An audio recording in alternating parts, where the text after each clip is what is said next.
speaking of dads, like just back then about not picking up skateboarding, I remember my dad, he was just not into any of that stuff. And it was because like you always looked at him like he knows what he's doing. He's an adult. He's got to pay the bills, go to work, whatever. Now that I'm in that spot around that age, it's just like I don't even know what I'm doing now. So like, did he feel the same? And he just that like mask. The adult beverages are poured, the kids are asleep. Welcome to New Dad Gaming, a show about fatherhood, gaming, and new fathers figuring out their gaming lives. My name is Trevor, and I have a 6-year-old and a 4-year-old. And I'm Jeff. I have an 11-year-old and an 8-year-old. I'm in that kind of window right after a birthday where I keep tripping up on the age. Yes. He's 4. He's 4. No, he's 4. I mean 5. Oh, no, God, 4. Yeah. Yeah, way too close. So we continue with the summer of beers. We're kind of desperately clinging on to it like a security blanket with a kid. That's right. We're extending it. Because the leaves are turning. We are very quickly approaching fall. I believe we are going to be sampling some pumpkin beers starting next week. We got some great recommendations from other gaming dads, which, by the way, if anybody has a great pumpkin beer they actually like, send it along to the show. We're trying to locate them, though. Little hard, and I don't know if I'm willing to do a 12-hour drive just to pick it up. Maybe I am. I don't know. Yeah, like, I mean, they were plentiful a couple weeks ago because I saw them come out and there were shelves full of stuff. And now that we got these recommendations, I'm like, I don't know where they are. I have no idea. Up here in Canada, we just don't stock it. I don't know. Or it's perhaps super low. Maybe the best ones are probably from tiny craft breweries. Could be. So, you have to do a pumpkin tour, I suppose. We're taking the show on the road, Jeff. We're heading out for some pumpkin beers. Live from the pumpkin patch. So for myself, in continuing our beer picks of the week, I am looking at Brewdog and their Punk IPA. So it comes from America. And again, I wanted to nail up a couple American beers so I could get an address on it. I cannot. We had a Twitter follower mention this one too. Punk IPA? The Brewdog. Oh, nice. That's awesome. I'm really happy about that then. I wish I had his... While I'm talking about it, see if you can't pull that up real fast so we can get my shout out. Let's see how those Twitter fingers work. But it is looking from Canal, Winchester in Ohio, USA. So from our lovely neighbors in the south, and delicious. Like, I'm almost surprised. I don't know if it's breweries are getting better at handling hops, where at the first wave of craft brewery, it was just punch in your face, feel like you're chewing hay, bitter as all heck. Yeah. Hoppy. Whereas now, like, this is, if you'd asked me before, do you like hoppy beer? I'd probably say no. And this would be that character. But this is great. Like, this is actually really tasty. And it's super hoppy.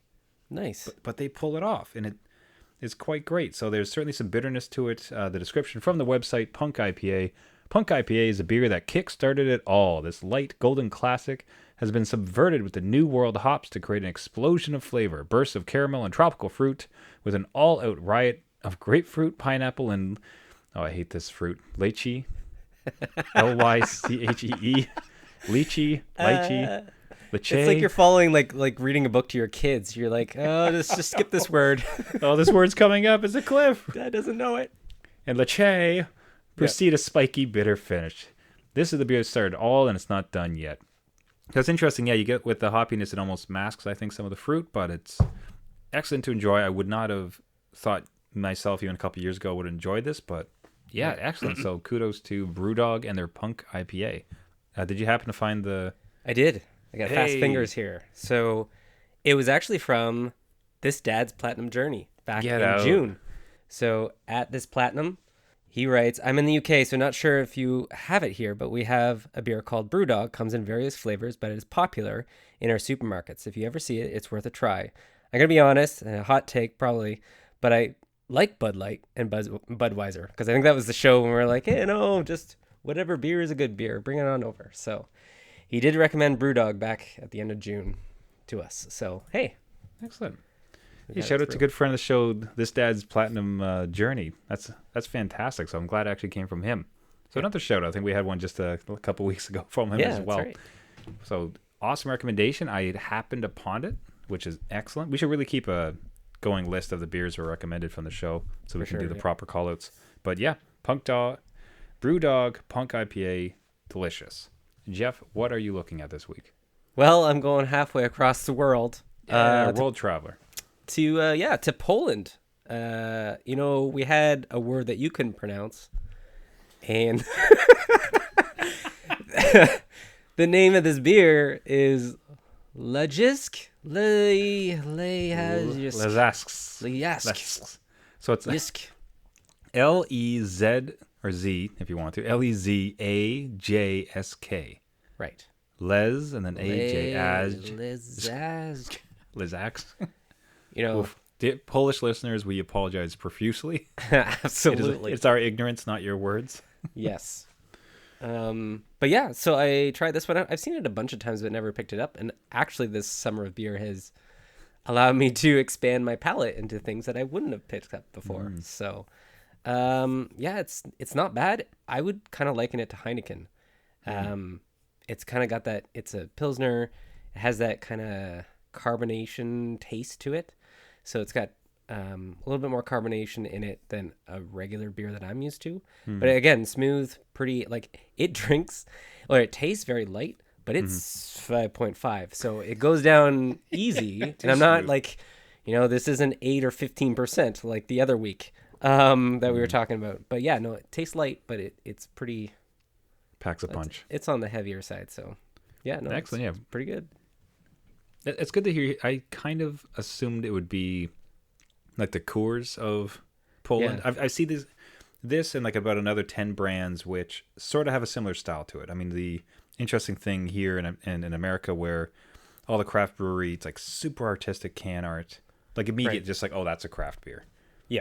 You know what I mean? Like there's a very sharp delineation, and this certainly looks like kind of the tried and true staple, kind of national beer type of thing. So, and there's always like a good 15 of those. So I was curious to see what they would actually taste like and look like it's a decent pickup. Yeah, absolutely. And it's defended since 1525, it says in the back. Wow. They have got this recipe down. So yeah, I will. Hasn't changed a pinch. No, that's right. All right. Now this week we go back to a part of the show that we don't necessarily get to revisit every week, but we got sent one this week, and it's absolutely stunning. We are talking about a Gaming Dad victory of the week. Gaming Dad victory of the week. Each week we feature an exceptional gaming dad, and often their kids, who are doing fatherhood. We'll stop it there because we don't do it every week anymore. We just found we do it occasionally as they come up, but we got sent this amazing Gaming Dad victory. So this was sent to us by Games with Coffee, and at Games with W Coffee, Games W Coffee. Oh my gosh, this is adorable new dad gaming. Would you call this a win? So the actual tweet itself comes from Seen It at Seen It Covered LT. And today I decided the 4-year-old is old enough for an Xbox 360. Proud dad moment. Jeff, why don't you describe the video we're watching? So this guy's daughter is playing Sonic on the Xbox 360, right? She's having a blast trying to get the coins and bouncing over spikes on screen, so much so that she's moving her body to jump with the game, which is amazing. Move. That's the best gaming dad move, or the kid's first game move where their whole body is moving where the kid is supposed to go. Yeah. It's like motion controls, right? Just built in. So she's having a blast though. Like she gets over these obstacles. She's trying to run up loop to loop, and she's just in gaming heaven right now. So kudos to this dad. That is definitely a gaming dad win. Oh yeah, I don't know if it's something about it might be one of the core thrills of being a gaming dad, honestly. And if your kids do take an interest in it and they're playing it, we like games. We have great fun when we play games. We enjoy the challenge. Like that's kind of our hobby.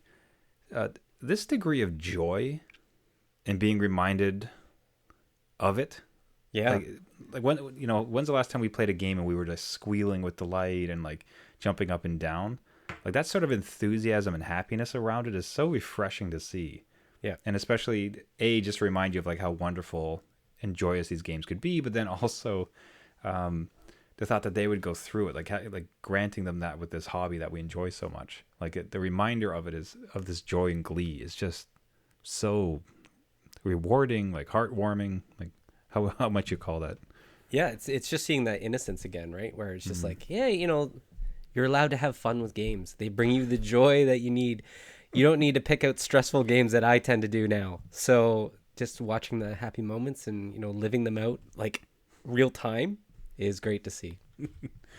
Yeah, so that's in many ways a double Gaming Dad victory of the week. So first to the actual dad itself, Seen It, and that's at Seen It Covered LT. And to his 4-year-old daughter, just absolutely adoring an Xbox 360 and loving it. And to Games with Coffee at Games W Coffee for bringing it to our attention. Thank you so much for that. If you would like to be nominated or know somebody else deserving, please get a hold of us at our website, newdadgaming.com. Absolutely love it. Yeah. So, in a section I call Skate or Dad, after after the Nintendo classic Skate or Die, which is still like, by the way, it's an amazing. We're showing some clips from the old Skate or Die for the NES. Wow, that game was awesome. Like, it takes you back. I spent so much time on that game. Like, it's just, and even it kind of holds up in a small way. Like the challenge of the half pipe, like the kind of grittiness to the entire world. Like it's sort of open world in a very tiny way. Yeah, I remember being blown away by like almost the 3D nature of it. Because you're in this half pipe and like the shadow moves and it looks like you're going backward and forward into the screen. So yeah, completely with you on this one. It was I know I was at my friend's house all the time playing this one. Skate or Die. Yeah. Da da da da da. The music's so gnarly. But you know why the skateboarder might quit though? Why's that? Because he got bored. Oh jeez. Yeah, get it. Dad pun. Always coming. You never know when. Yeah. Leave it to Trevor. Now the reason I bring this up, it's I wasn't sure if I wanted to bring it up because it's as you dip your toes into things, do you really want to announce it as if it's become part of you, and then turns out a month later you're not doing it. Right. Okay. It's become kind of regular, and I just find it interesting. So my kids have really gotten into the skate park. They like to take their scooters there. They like to take. We got some skateboards. They'll take them too. They're having an absolute blast. I'm so behind this. I think it's amazing. I had a bunch of buddies when I grew up who did skateboarding. It's such an amazing, communicative, awesome exercise. And cool culture. Like just everything about it was great. Yeah. But I'm standing there as a dad at the skate park. Uh-oh. You know what I mean? Just on the side, and I'm looking at it, it's like, why don't I just skate? It's like, why am I not skateboarding? Yeah. So I've started to skateboard. Wow, really? Okay. So I found this like used kind of beat up skateboard. Yep. Because again, I'm not about to go drop like $200 on something that may not last. You're worth it. Come on. I got helmet and full gear because I don't care how uncool I look. Yep. Dad's got to go to work in the morning, and I have no time to be injured. So like I'm not playing that. I'm too cool for it. So I'm talking like full helmet. I got like elbow pads and wrist guards. I work with my hands. Like I can't nail it. But there I am. So my kid is just ripping around on his scooter, going up and down the ramps, like just laughing, having a great time. And I'm kind of off to the side, going back and forth, trying to figure out what to do. Like I was practicing ollieing last week. Okay. Trying to sort that out. Yep. It's interesting, but here I am, like almost 40 and deciding to start skating. Congrats to you. I think that's a Gaming Dad victory of the week. Hold on, I'll play the... I mean... I'm not above playing the video, one second. Yeah. Okay, that's enough of that. You're worth it. Yeah. You're absolutely. Worth it. No, like, good for you. Because my kids, they were interested in skateboarding. It was kind of a flash in the pan. They're more interested in scootering now because maybe it was easier to pick up. But I did not think to myself, hey, I should do this. So, yeah, no, you're one step ahead of me, or one ollie ahead of me. So I'm looking forward to your, 1080 McFly down the half pipe. So yeah, we'll see how far I get. Yeah, even with scootering, There's one scooter that they had. It was a bit too big for them. It could handle my weight, and I found a lot of times when they were going out, like I would actually just pick up that scooter and do that with them as well. Yeah, it kind of ends up being fun. I think it feels generational in a sense, or a generation shift, where I'm trying to imagine my dad close to 40 skateboarding. Like, right. It feels like it was almost illegal for dads back then. We're playing video games, you're skateboarding. You know what I mean? We are adults, and it's time to put away such childish things. So, however, whatever you want to go with that. I don't know if that's, maybe I'm misremembering how history actually goes, but it really does feel like there was a real moment of, well, now you're an adult. So yeah, I think so. You don't do such things. I don't feel like we have those same barriers. Do you? I don't think so either. I think it's a lot more, maybe not, is accepted the right word? I don't know. It just feels like, yeah, sure, like, come on out. He's just doing his thing. Like, I don't think anybody, actually, speaking of dads, like, just back then, about not picking up skateboarding, I remember my dad, he was just not into any of that stuff.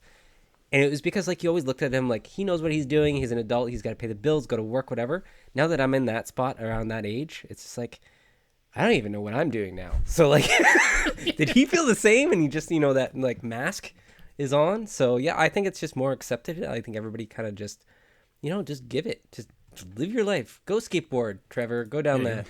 You only got one. Yeah, it's been great. Like, it's paid off in a sense where even if nothing comes, like, I'm not looking to get on the cover of Shred magazine, but it changes the dynamic of when they ask to go, because I'm having some fun. I'm kind of enjoying it. I'm getting exercise. I mean, like, I go to a gym, for God's sake. So why on earth can I not skate at a park when I'm there? Yeah. And actually use my body, right? So it's been fantastic. And I really just think it's something that dads should consider. So it's been rewarding in that way. It's kind of worked out. Now, the problem with my kids drop on skateboarding, do I just go by myself from now on? Like, now becomes my hobby. I mean, if you make friends at the skateboard park, Trevor, like, if you make your own friends, you could just go and play with them. Yeah, make your own play date. Yeah, if making friends was only so easy, as it apparently is with your kid. Yeah. So our kids are back in school, and Jeff, you had a sort of an interesting scenario come up when your kid came back from school and some friends he had made and activities for them.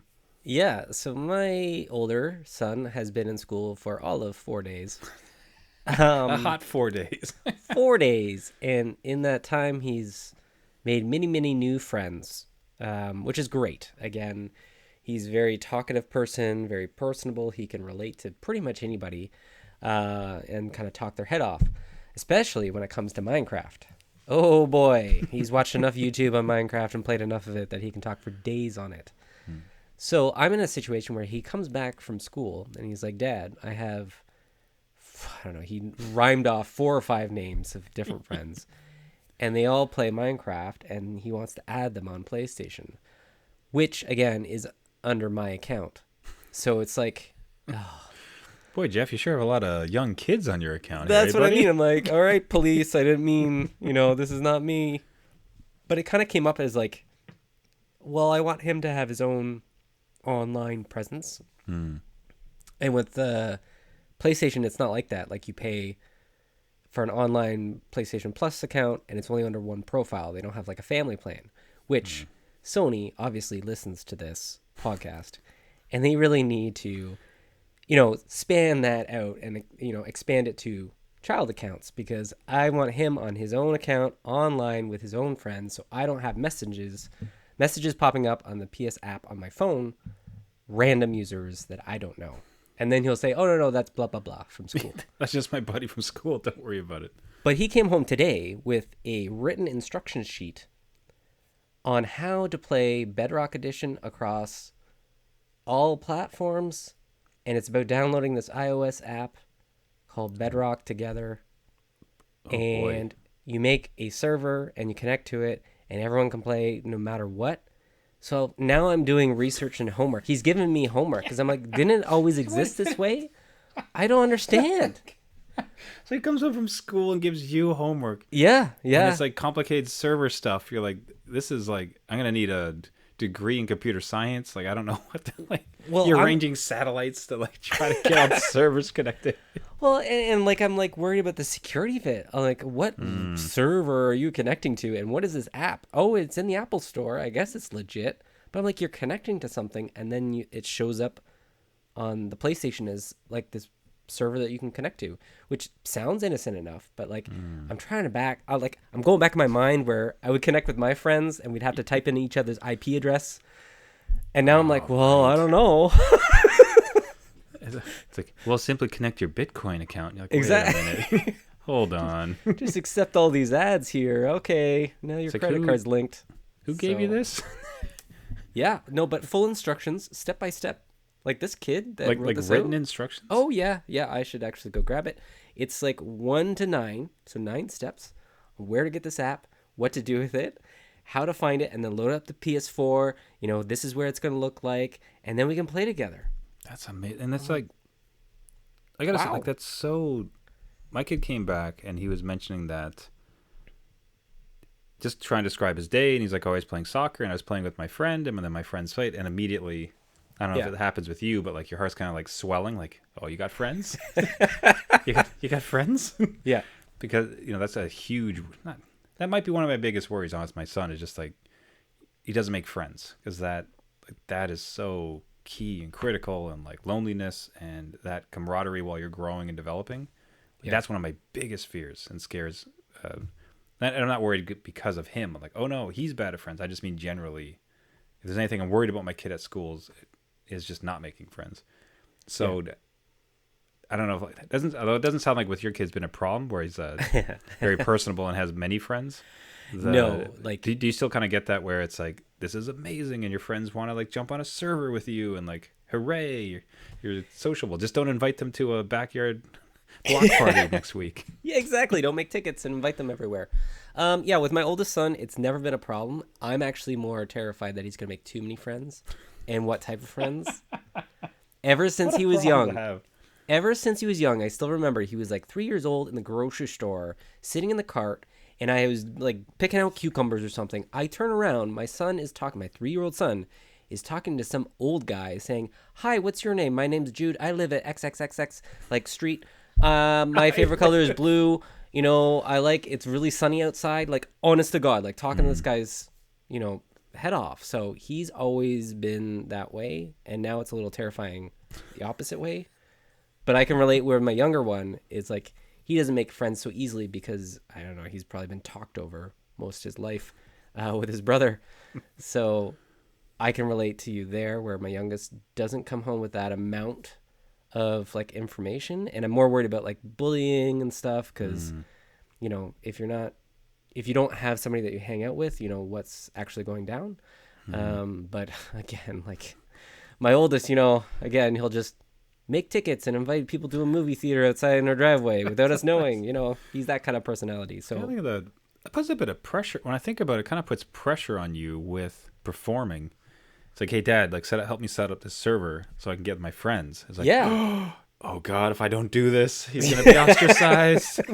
His new friends will hate him. Right. What about their parents? They're like, who's this guy? He doesn't even know how to set up this server. Like, blah blah blah. You're losing friends. You're losing potential friends because you don't know how to set up a Minecraft server. You dolt. Come on. What if they listen to this show and they're like, really? You're a gaming dad and you don't know how to do this? Psh. Wait, you have a podcast and you can't even connect to a Minecraft server? Pathetic. Credentials are yanked. Come on. Yeah. Now, the one such game that did work that looks like it'd be a blast with friends is one that you tweeted out. I've got my kids sort of interested in it, so I think we're diving in this upcoming week. But this game you said was an amazing family hit. Yes. Boomerang Foo. Boomerang Foo. Boomerang Foo. It's on a whole bunch of consoles. I think it's every console right now. Get it wherever you get your fun games. Get it wherever you get your games, yeah. But we got it for the Switch.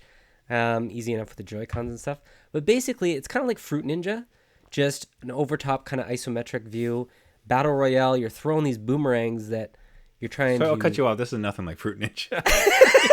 Well, like I'll say there's fruit battling. No, Fruit Ninja's like your finger slicing fruit. This is like Battle Stars. This is like 4 characters in an isometric view who are pieces of fruit and other food throwing boomerangs at each other to kill one another. Just to set up the audio version of this podcast. Fruit Ninja Battle Royale. I got it. Nice. Okay. Sure. But no, it's relatively cheap. It's playful. There's like no blood or anything. It's just a fun game where you pick your piece of fruit. You go around, there's a whole bunch of game modes where you can, free for all, and you're trying to throw boomerangs at everybody.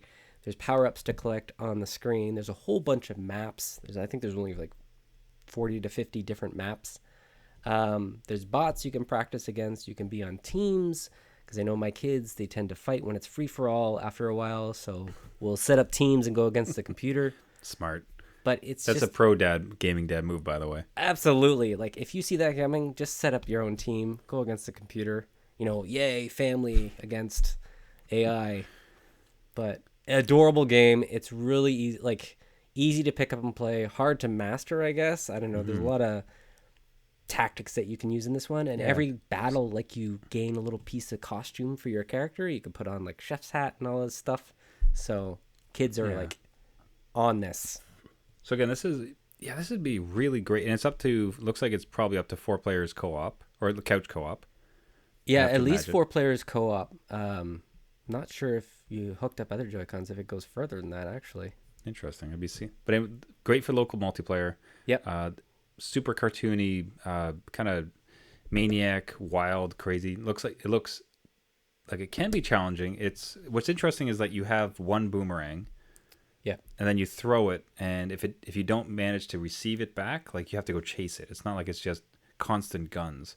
So there is some kind of risk reward tactics as far as you don't just want to constantly throw, because if this thing gets stuck, you lost your boomerang. We just watched a video where, for instance, it went off a cliff and the guy's just out of boomerang. Yeah. So it looks like a ton of fun. Just something about that, mixing the violence with the cute cartooniness.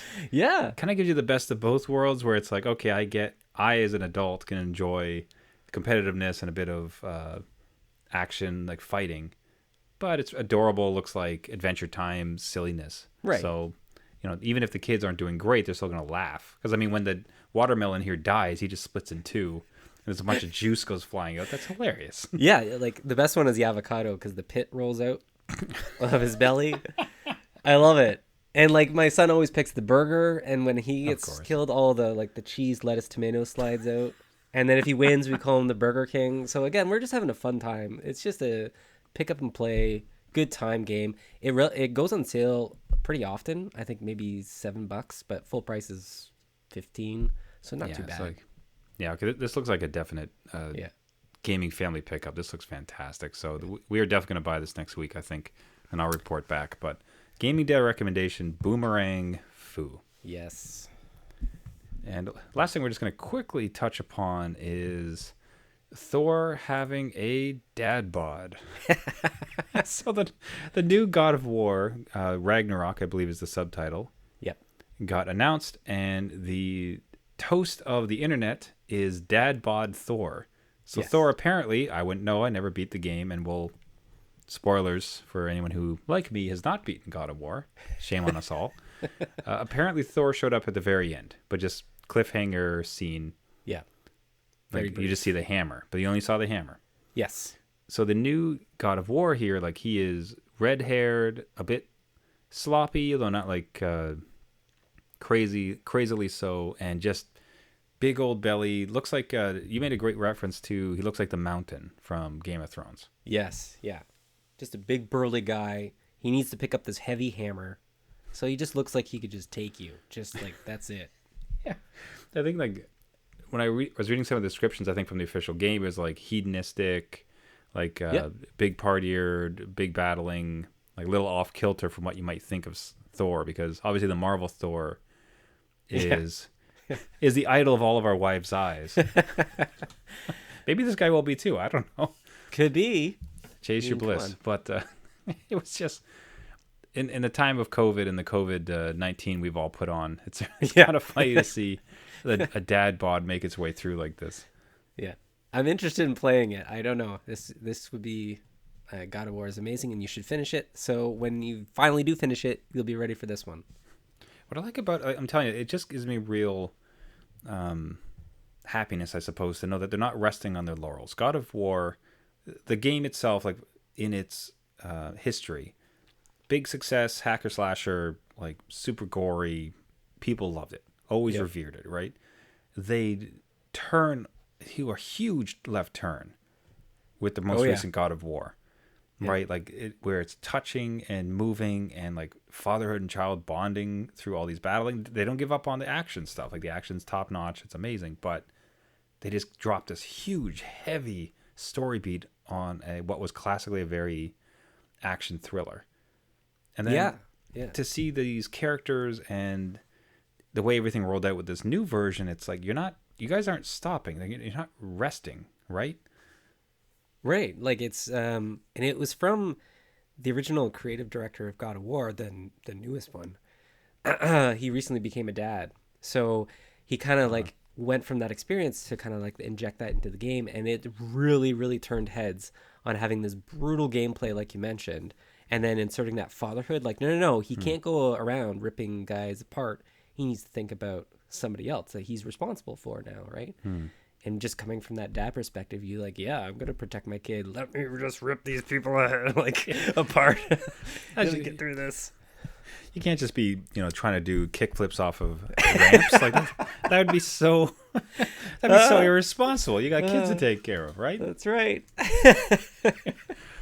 So Dad Bod Thor, I think definitely going to be on the radar for most gaming dads for what looks like to be another hit. If you're able to pick up a PS5. That's right. You might have to, wait for the PS6. Norse mythology to get one. Who knows? Yeah. Pray to these gods. Maybe they'll help you out. All right. Beer picks of the week. Jeff, how's your beer been hitting you? No. You say the name. How is the what going? The Lejesk. Good. Again, easy to drink, smooth. It does pack a punch. And it's very much like Heineken. So I will, if anybody's had a Heineken, they probably can pick up this one and wouldn't really know the difference. So no, it's a good one. Excellent. How about you? Very good. Those hops keep hitting you, but it smooths out and all those fruits kind of come in as well. Excellent. Like really great recommendation from previously from Dad's Platinum Journey, and to have stumbled upon it and have enjoyed it so much. Well worth a recommendation. This is a great beer to pick up. Good. Win-win. Absolutely. All right. With that will wrap it up for the week. Everybody, thank you so much for listening. This has been New Dad Gaming. Do you have a Gaming Dad victory? Do you have a pumpkin beer that we should be sampling as we wrap up the summer of beers? Do you have thoughts on Dad Bods and Game of War, or did you pick up Boomerang Foo? Anything of the above. We would love to hear from you and love to feature your story. You can find us at our website, newdadgaming.com. You can find us on Twitter. We're on there a bunch, interacting with everybody at New Dad Gaming. If you like the show, we would really, truly appreciate it if you would subscribe on whatever podcasting service you like, and especially if you would leave a rating and a review. That helps out the show greatly as we try to reach out to as many gaming dads as possible. You can do so on iTunes, Google Play, Spotify, anywhere you would get your podcasts. Again, thank you so much for listening. This has been New Dad Gaming. My name is Trevor, and I have a 4-year-old and a 6-year-old. And I'm Jeff. I have an 11-year-old and an 8-year-old.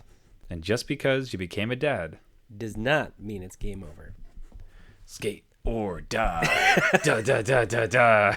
We'll see about that next week. If I'm not here next week, you know what happened. Yeah.